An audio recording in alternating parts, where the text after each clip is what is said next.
बिस्मिल्लाहिर्रहमानिर्रहीम। अस्सलाम वालेकुम स्टूडेंट्स। बस प्रीवियस क्लास में हमारी बात हुई थी कि हमने जब कैश फ्लो स्टेटमेंट हम पढ़ रहे थे, मैंने कुछ डिस्कशन उसकी की थी।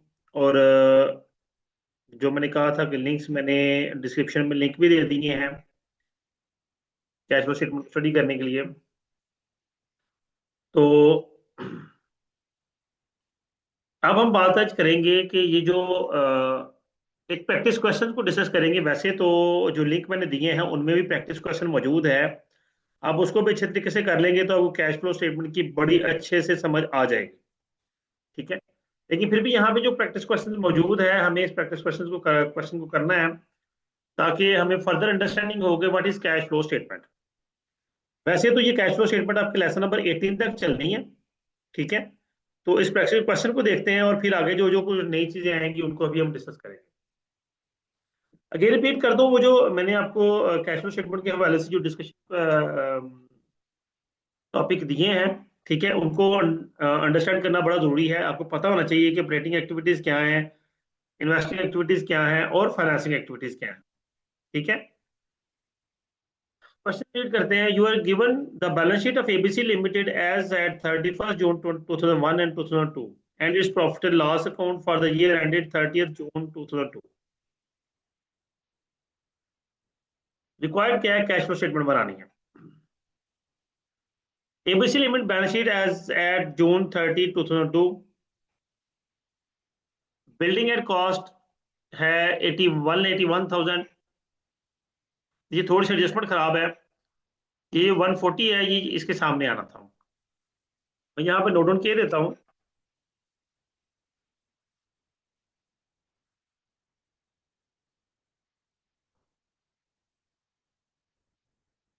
ये 140,000 यहाँ पे आना था। उसके बाद क्यूमुलेटिव डेप्रिसिएशन है, रिटर्न ऑन वैल्यू है। ठीक है, प्लांट मशीनरी है, cumulative depreciation, return on value. ठीक है। नीचे टोटल फिक्स एसेट्स आ गए, लॉन्ग टर्म इन्वेस्टमेंट आ गई, करंट एसेट्स आ गई और हमारे पास टोटल एसेट्स की वैल्यू आ गई। करंट लाइबिलिटीज मेंशन है, वर्किंग कैपिटल है, नेट एसेट्स एम्प्लॉयड आ गया। जी, फाइनेंस बाय शेयर कैपिटल है, शेयर प्रीमियम है। अच्छा, एक और चीज देख लीजिएगा, क्योंकि उसने एसेट्स को टोटल नहीं किया, लॉन्ग टर्म एसेट्स और करंट एसेट्स को टोटल किया।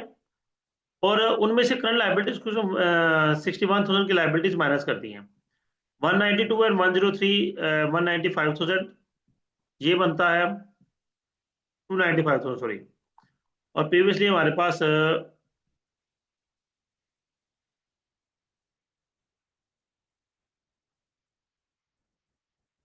हाँ 7,000 की लॉन्ग टर्म इन्वेस्टमेंट भी थी। ठीक है। तो जब इसमें 61,000 माइनस किया हमने तो हमारे पास 42,000 माइनस किया सॉरी, तो हमारे पास आ गया नेट एसेट्स में 2,70,000। ये कैपिटल एम्प्लॉयड। कैपिटल एम्प्लॉयड क्या होता है कि जिसके अंदर अगर हम लाइबिलिटी साइड देखते हैं तो हम सिर्फ लॉन्ग टर्म लाइबिलिटीज और कैपिटल को देखते हैं, टोटल कर लेते हैं। और अगर एसेट साइड पे आए तो टोटल एसेट्स में से हम करंट लाइबिलिटीज को माइनस कर दें तो उसे कहते हैं कैपिटल एम्प्लॉयड, या नेट एसेट एम्प्लॉयड कह दें या कैपिटल एम्प्लॉयड कह दें। नेक्स्ट आएंगे हम अपनी इनकम स्टेटमेंट पे।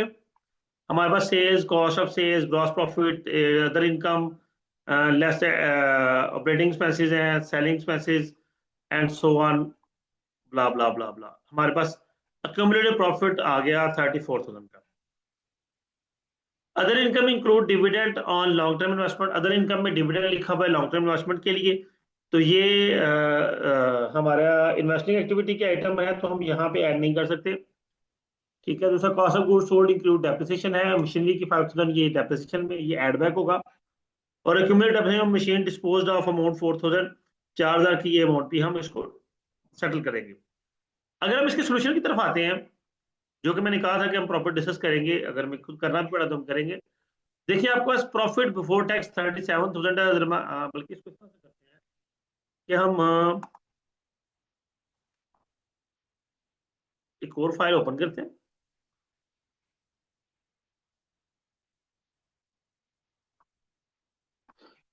और इसको यहां से निकालते हैं बाहर। और दैट्स इट। अब देखिए जी, हमारे पास है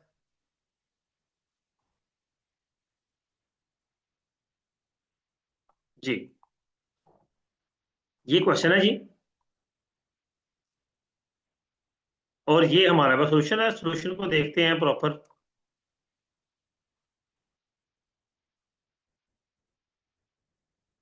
जी, देखिए हमारे पास जो प्रॉफिट था वो बेसिकली वैसे हुआ 34,000।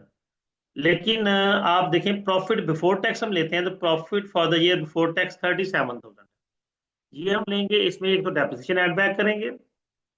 11,000 की loss on sale of machinery लिखा हुआ है, ये देखें। ये भी नॉन कैश आइटम है, ऐड बैक होगी।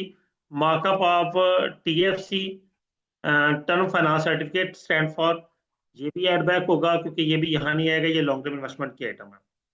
और कुछ उसने डिविडेंड के हवाले से भी लिखा हुआ था। ठीक है। अदर इनकम इंक्लूड डिविडेंड और लॉन्ग टर्म इन्वेस्टमेंट, तो लॉन्ग टर्म इन्वेस्टमेंट ये टर्म फाइनेंस सर्टिफिकेट है, तो ये 2,000 हमने माइनस कर दिया। अदर इनकम 4,000 है, ये लेस हो गई। तो हमारे पास आ गया operating before working capital changes, 48,000 का हमारे पास प्रॉफिट आ गया। अब उसके बाद हमारे पास अब आप बैलेंस शीट की तरफ आएंगे। देखें बैलेंस शीट के अंदर हम करंट एसेट्स पे चलते हैं। सबसे पहले डेटर्स है, ये ईयर देख लेते हैं, ठीक है।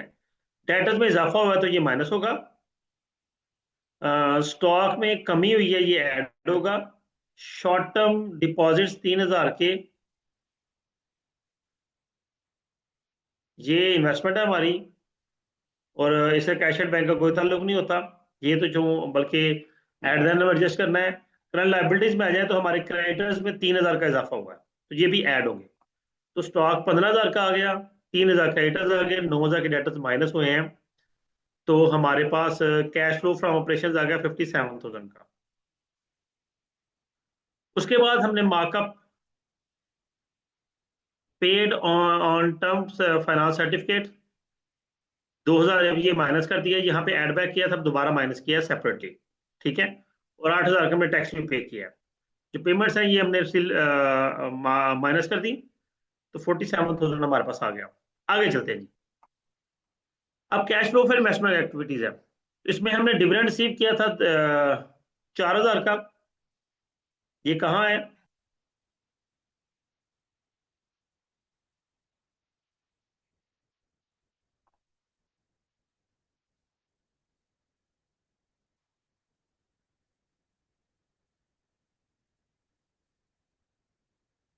Dividend dividend dividend.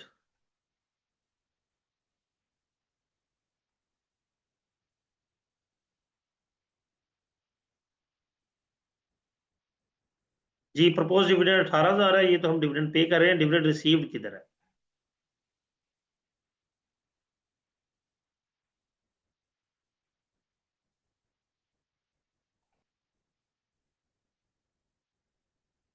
जी, ओके हो गया। ठीक है। ये other income include, sorry, other income जो है उसने कहा है कि वो डिविडेंड है। अच्छा, मैं पीछे गलत बता गया, सॉरी स्टूडेंट्स, इसको ठीक कर लीजिएगा। टर्म फाइनेंस सर्टिफिकेट हमने, क्योंकि ये सेपरेटली लेस करना था, इसलिए हमने ये पहले यहाँ पे ऐड बैक किया और फिर दोबारा से लेस किया। अदर इनकम है डिविडेंड, तो वो 4,000 के जो अदर इनकम है ये हम यहाँ पे दोबारा से ऐड बैक यहाँ पे करेंगे, ये जी ऐड करेंगे। ठीक है। उसके बाद पेमेंट टू अक्वायर इन्वेस्टमेंट, हमने एक इन्वेस्टमेंट अक्वायर किया, उस पर जो पेमेंट की है वो आ गया। ये आप बैलेंस शीट में आकर देखेंगे।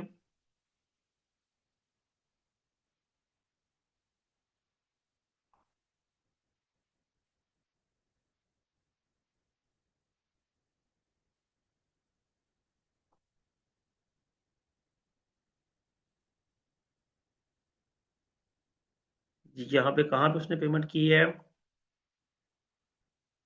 अच्छा, वर्किंग हम देख लेते हैं, वर्किंग टू है जी। वर्किंग टू में आएंगे, पेमेंट अक्वायर इन्वेस्टमेंट में देखते हैं जी। वो कर रहा है जी। हमने बैलेंस था हमारे पास इन्वेस्टमेंट का 10,000, कैश हमारे पास आ गया 7,000 का, हमने कैश और पे किया है। ठीक है। टोटल इन्वेस्टमेंट हमारे पास 17,000 की होगी।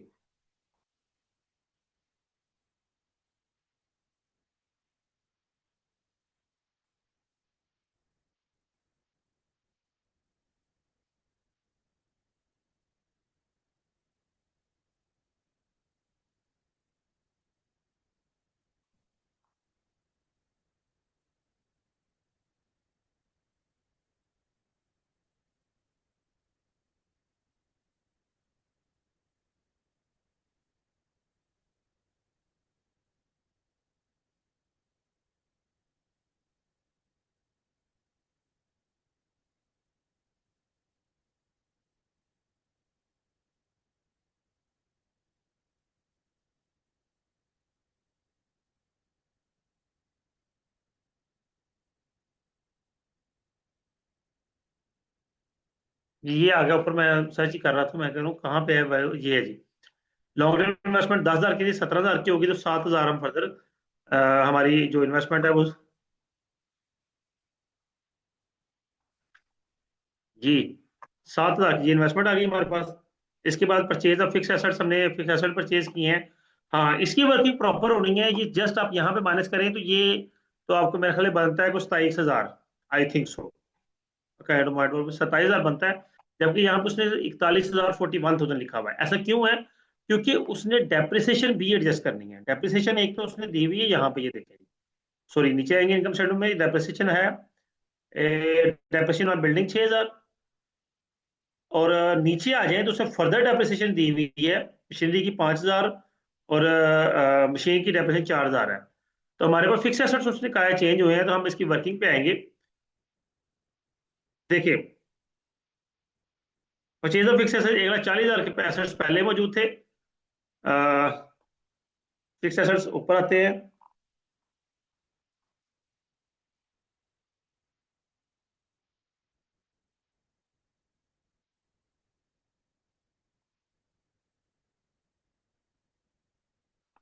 जी, 1,40,000 के एसेट्स पहले मौजूद थे, और 1,81,000 के हो गए, तो 41,000 हमारी वैल्यू डायरेक्टली आ गई।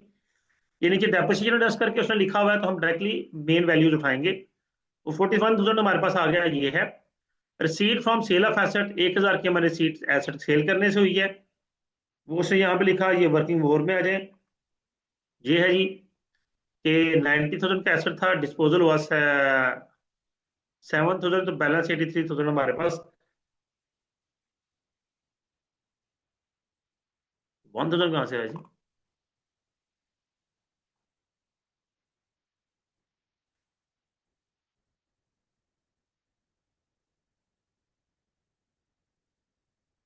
खैर, सेल ऑफ एसेट की वर्किंग जरा ठीक नहीं लिखी हुई, चले आगे प्रोसीड करते हैं, फिर इसको दोबारा से देख लेते हैं।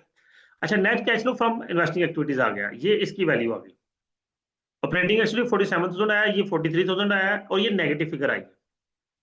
अब आते हैं फाइनेंसिंग एक्टिविटीज में। इसमें हम ऑर्डिनरी शेयर कैपिटल इशू किया है। ये आप यहाँ पे अपना शेयर कैपिटल देख लें, नीचे आ जाएं। ये देखें जी, 1,60,000 से 1,80,000 हो गया, तो हमने नया शेयर कैपिटल इशू किया 20,000 का। शेयर प्रीमियम हमारे पास 12,000 था, 17,000 हो गया, ठीक है। तो 5,000 ये भी यहाँ पे आ गया, हमने रिसीव किया है। हमने डिविडेंड पे किया। डिविडेंड ऊपर आ जाए, प्रपोज डिविडेंड।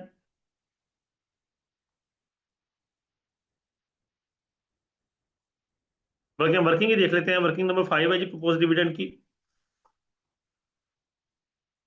जी, 16,000 का डिविडेंड ऑलरेडी है, 18 ये हो गया।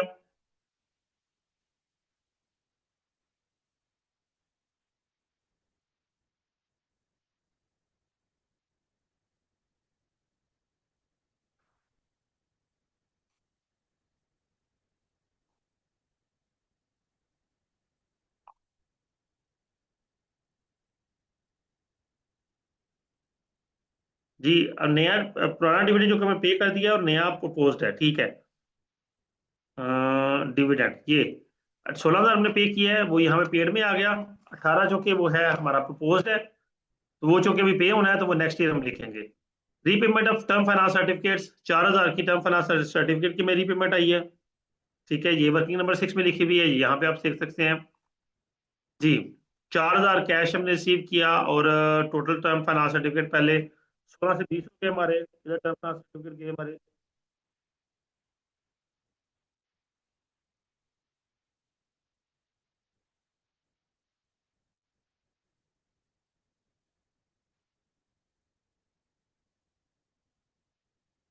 जी, ये नीचे 20,000 से 16,000 आ गई, तो हमने 4,000 के टर्म सर्टिफिकेट सेल किए, तो ये 4,000 हमारा यहाँ पे आ गया।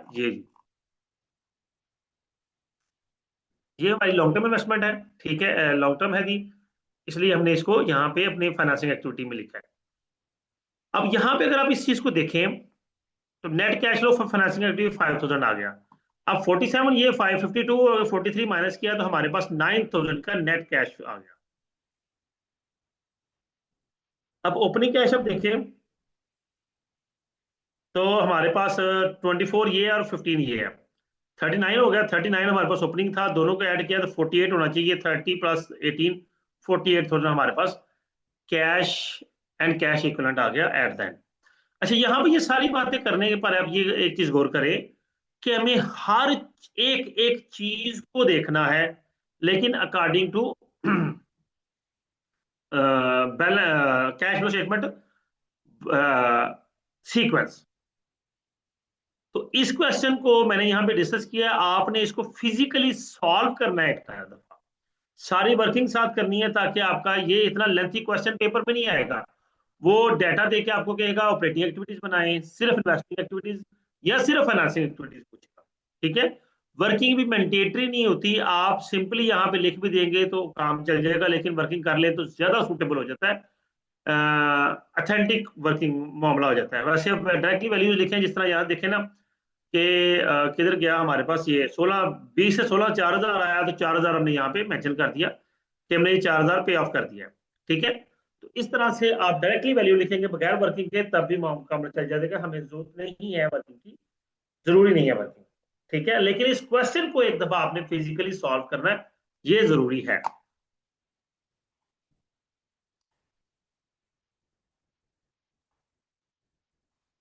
आगे प्रोसीड करेंगे। लेसन नंबर हमारे पास 16 है। 16 में इंशाल्लाह कुछ और चीजें हम डिस्कस करते हैं इंशाल्लाह, ये नेक्स्ट क्लास में डिस्कस करेंगे। जी स्टूडेंट्स, उम्मीद करता हूँ ये लेक्चर आपके लिए अंडरस्टैंडिंग होगा। वीडियो को लाइक कीजिएगा, कमेंट कीजिएगा, अपना ख्याल रखिएगा। अल्लाह हाफिज।